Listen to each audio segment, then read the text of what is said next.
guys, I'm back with another video, and this is chapter 17. Yes, I know I skipped 15. I think I told you guys this on the chapter 16. We're on chapter 17, episode 17 of Red, and we're gonna continue reading because last episode recap, Miss Girl was traveling back home, and she realized that, look, I am tired of being babied. I'm tired of acting like a child. I need to start getting things for my own self-love. So she cut out her two best friends, Michael and Gabby. But we all been knew she needed to cut off Gabby because Gabby is a homewrecker. So, yeah. Literally, we cut off Gabby and Michael. And now she's finna think about moving out. So we finna read chapter 17, Fumbling. And now, before we get into it, let's head straight to the intro first. Okay, guys, I'm going to go ahead and go to my screen recorder real quick. Hold up. I want you guys to know the real detail.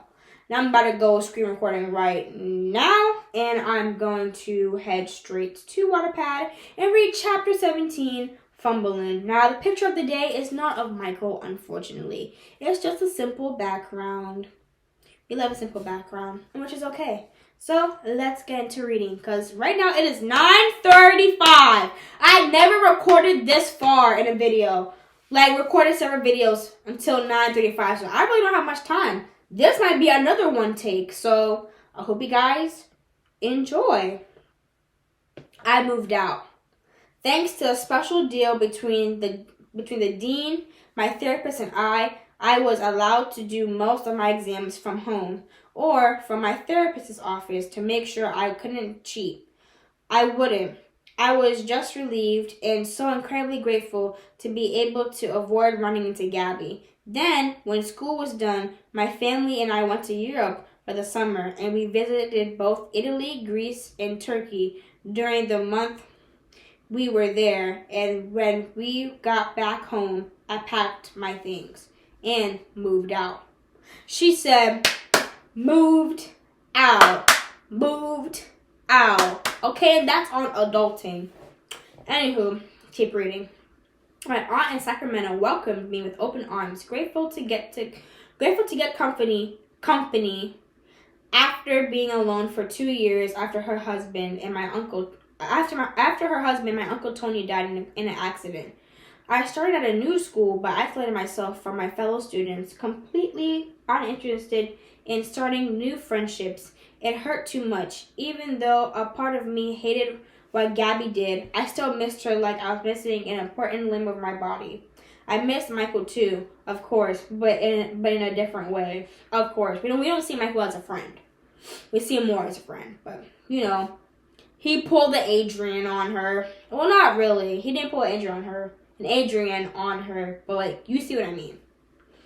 Both of them had tried to contact me in several different ways, but I couldn't speak to neither of them. So when I moved, I told my parents and Devon to keep it a secret where I was. I already deactivated all my accounts on social media and got a new phone number. Everything to distance myself from what happened. I even donated my teddy bear, Jake, to charity and threw Big Daddy in the garbage where it belonged. She threw away her first gift and threw away the gift Michael gave her. Dang. I was officially done with my old life. Actually, good for her. She needs to revamp and be a better bad bee. Okay? Period. Because she was a bad bee. And now she can be a better bad bee, My faithful but oh so unwelcome friend Anxiety kept giving me a hard time though. That was one of the reasons I avoided talking to other people. It was too embarrassing. Also, it was too exhausting to try and explain my issues on top of actually dealing with them enough to get through the day. Luckily, both my mom and my aunt had spoken to the dean at my new school, who again informed my teachers. So if I suddenly got up and left the class in a hurry, they knew why. In psychology class, I was even allowed to sit next to the exit in case I got triggered by something. Strangely enough, that didn't happen very often, even though the topic touched some of the traumas I've been through in many ways. It actually felt somewhat therapeutic to learn about it from the objective side. It became a little easier to understand myself and my mindset, sort of. Adding certain techniques Tracy taught me. I think Tracy's her therapist. I did pretty well, but copying strategies or not, today was one of those bad days. Excuse me, let me through, please, excuse me. I mumbled weakly while trying to make my way through the crowd of students that entered the cantel all at once. I always made sure to buy my lunch before the majority of the students were done with their classes because I knew that the fuller it got, the more suffocating it felt. And before I knew it, I would have another meaningless panic attack just because of my stupid social anxiety. The days when I was late and the place was packed were the days I chose to go hungry. Oh my God, she's starving herself? Okay, girl, that's not good. And growling stomach was easier to deal with all those stairs after all. Today I spent way too much time deciding on whether I should pick strawberry or vanilla yogurt, and I was realizing a little too late that I was surrounded by a steadily increasing amount of people.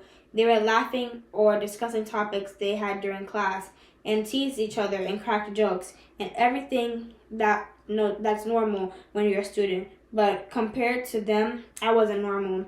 I was the weirdo that didn't handle the simplest tasks except for schoolwork.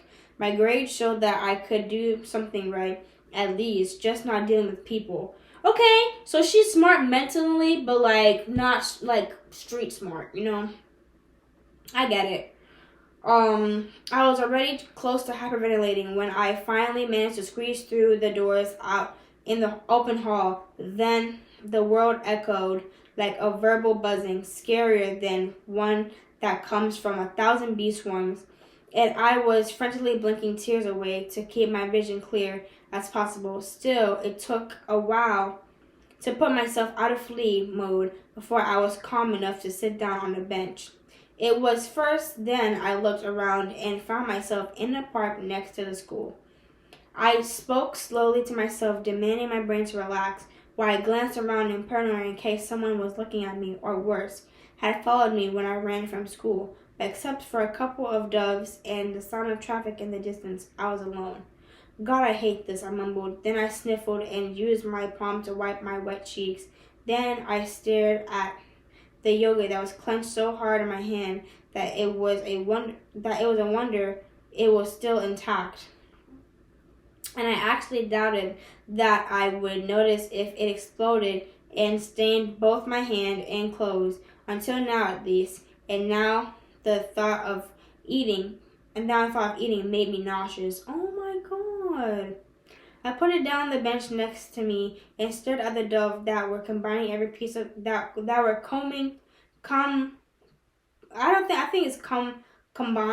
combining every piece of grass and leaf in search of something to eat.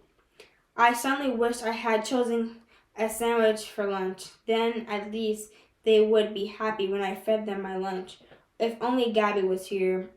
Gabby would pull my head out of my ass and knock some sense into me in the times like this. At the same time, if she was here, I'd probably have another reason to get an anxiety attack.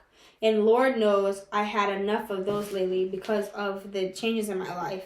But if she was here, then maybe I'd just get overwhelmed by anger and then the urge to claw her eyes out and hurt her the way she hurt me. No, I couldn't deal with my problems without her, and I would do great. Just why did it hurt so badly that she wasn't here? Do you mind? I heard next to me, and I threw a quick startled glance at the person who asked. It was a young man that probably was around my age. And my first guess was that he probably was a student like me, and now he was asking if it was okay to sit down next to me. I said with a voice that literally sounded like a song from the tears that had played on my heartstrings. But the man didn't wait for me to answer. He just sat down, which caused me to move further to the other end of the bench. I made sure he didn't see my face, hiding my red, swollen eyes, hiding my red eyes and swollen face with a draped of hair. And right at that point, I was incredibly relieved that I chose not to have it braided like I usually did, even though it meant hours and hours in the bathroom, either straightening it or just form my curls into something that didn't look like a bird's nest. Isn't she black? I forgot homegirl's black. Oh, so I get it. Okay, black privilege matters. I forgot homegirl was black. Okay, I see her. I see her point of view now. Okay. I'm Benjamin. We have psychology together. I was right.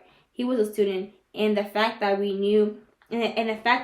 were in the same class made the knot in my stomach tighten again. Are you okay? The question was left unanswered. I didn't want to talk, and much less to a stranger, which was why I refused to get a new therapist, and instead I had regular video consultations with Tracy, or we just talked on the phone. I saw you stormed out of the cafeteria and thought maybe you shouldn't be alone. Aww. I wanted to be alone, idiot. That and every curse word I knew were what I wanted to scream, but I kept silent. I swallowed a salty lump in my throat that told me that my tears still weren't completely under control yet, but I kept it together. I can help you, if we just talk. No, I don't want to talk. Just because we have psychology together doesn't make you qualified to interfere with other people's business, answered Abby coldly. But that's not why my sister has. I want to be left alone. He stopped talking, at least for a while. There was silence enough for me to try and calm myself down even more. Surprisingly enough, it went quite well too. Because the growing awkwardness between us distracted me. You're new here, aren't you? Where are you from? He asked me eventually. I mean, I don't think I've seen you before. Was this guy stupid? Why couldn't he just shut up and let me be? I know Sacramento is pretty big, but I noticed you because we live in the same street. Or not exactly the same. I live more on the corner of the gym across the street from you. And I knew Miss Henley doesn't have any kids now, so I didn't know until I asked my dad, though. Although I didn't mean to act like a creep, I was just curious. Are people in Sacramento always this annoying? I cut in, which caused him to finally close his mouth. I'm sorry, he said lowly. Then there was silence again, but the silence had been a bliss to my chaotic mind, had now turned into a suffocating, clammy fist that rested way too heavily on my shoulder. Eventually, I couldn't handle anymore. Idaho. Pardon? I didn't turn to him because I knew he was looking at me. Idaho, the place I'm from. Cool. I have a cousin who lives there, Frank Boston. Do you know him? I almost smiled. Why is it that people you meet, assuming you know a certain person in a jungle of hundreds of thousands of people, because you're from the same place? No. Oh, well, I haven't spoken to him in a while, though. He's a bit older than usual, and he got married last year and had a kid on the way. Or maybe it's born now. I don't know. But I think my mom would have told me, or maybe she did, but I didn't listen. I tend to do that a lot. I mean, not with others. She just talked a lot, and I just tuned her out. You know how moms are.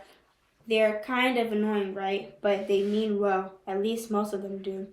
He kept ranting, verbalizing his traits of thought as they came, and I found myself being close to smiling. He was cute, and there was something about the way he acted that told me he was nervous. Okay, Mia moving on with another guy named Benjamin. Mr. Benjamin. Okay, Mr. Benjamin. He Benjamin because he got the dollars. I mean, I still like Michael, though. We like toxicity. Sorry, guys. And my sister, like I said, she has anxiety disorder that makes her react the same way as you do on certain things. Not that I say, I mean, I don't know if that's how it is in your case. I just assumed, and you're always alone, so I thought maybe I think I should just shut up now. I think I should just shut up now. He cleared his voice and rubbed his hand. Sorry, he mumbled, and he was so adorable that I couldn't help a tiny giggle. Say my stubborn. He was so adorable that I couldn't help that tiny giggle that escaped my stubborn need for distance. Then I drifted off into thoughts. Should I tell him that he was right, or should I shut him out and walk away? You're right. About what? Blue eyes framed with dark eyelashes studied me from under a sun-bleached, tousled hair that sun-bleached. He was blonde. Tousled hair that probably hadn't met scissors in a while. Oh, he had long hair. Probably hadn't met scissors in a while. It suited him though, just like a certain guy looked amazing with his long dark curls. My mind added in. My vague smile vanished like a fragile snow crystal in a warm sun. Oh, the anxiety, he asked. When I didn't reply, I just nodded silently. It's nothing to be embarrassed or ashamed, though. It is how it is. I felt my eyes sting, but I refused to cry in front of him. If he asked, I wouldn't even be able to tell him why I was crying. Was it the aftermath of what happened in the Centennial, Michael, Gabby moving this far away from home and my family, or the fact that this random stranger showed a heartwarming amount of care for someone he didn't even know? Want to be friends? He asked and reached out to touch my hand. I instantly pulled away and sat on them like they were freezing cold. I felt his disappointment as he retracted. Friends aren't worth much, are they? I said silently. I turned away from him and blinked a few times. God, it was hard to constantly be close to tears. I felt exhausted all the way into my deepest core. After a while in silence, he stretched his legs forward and leaned back with his hands casually folded on his lap. How about I'm just Ben then? No friends, just acquaintances. I met his eyes and felt exposed and vulnerable, but in a good way. I think she said all this long thing. We can just hang around now and then. We don't even have to talk. Well, I'm a little too much like my mom, so I can't promise that I'll shut up. Not entirely at least, but as my acquaintance, you're allowed to tell me to shut up anytime. I won't be offended at all. And after the awkwardness has dissipated, we can just stare at the doves or count leaves on the ground or bushes. Or we can have a cup of coffee, if you like coffee, of course. Maybe you're more of a tea person, I don't know. Or I can cheer you up with a self-made and dare I say a dead-ass awesome ham and cheese sandwich. Oh, you're so gonna taste that one someday, whether you want it or not. And you're really beautiful. Do you know that? Oh, he is too nice. It looked like he bit his tongue, and right after I could see a wave of pink flush over his cheeks. Oh, sorry. Then he sat up straighter. You are, but I'm not coming on to you or anything. It looks like you've gotten too much on your plate already. A faint smile pulled out my lips as he was fumbling with his words. He seemed to be a really nice guy, and caring, and handsome too. Maybe an acquaintances wouldn't be such a bad idea after all. Someone to hang out with, really sharing much of yourself other than your presence. At least it would feel better than to stand alone on the far back, trying to make myself invisible. So I turned to him and reached out my hand to greet him. Hello, Ben. I'm Mia. Nice to meet you. A wide smile made his eyes beam and sparkle as he grabbed my hand and shook it. So acquaintances then? He asked with a little glimpse that told me he was happy to manage to cheer me up. Acquaintances, I confirmed. Although I'll never let anyone close again. It felt good to have someone to talk to. Good. But we're late for class, so we need to break up our little chit-chat here. He joked and gestured in such a way that it was impossible not to laugh, and with steps ton lighter than when I entered the park. I returned to the school. I returned to the school together with him. And that's the end of the chapter. Wow, y'all. That is so sad. Homegirl really moved on. She said, I am done with Michael and Gabby. She literally threw them in the trash and threw her parents in the trash. Went to a different college. And said deuces. And found a new best friend, Benjamin. Benjamin, I feel like, is her support. Is her lean support. And then I wouldn't be surprised if the next chapter, Michael comes back out of nowhere. I wouldn't be surprised. So, yeah. I guess it's the end of the chapter. I love you guys so much. Make sure to like, comment, and subscribe to the channel because you guys already know. If you want more, let me know because I can help y'all and read more stories to y'all. And that's all y'all need to know. And you already know how it goes. We gotta get it. We gotta get it. Hey, we gotta get it. Period. And yeah, have a great day in the name of the Lord. And yeah, deuces. Per. Brand new Lamborghini, a cop car with a pistol on my hip like I'm a cop. Have you ever met a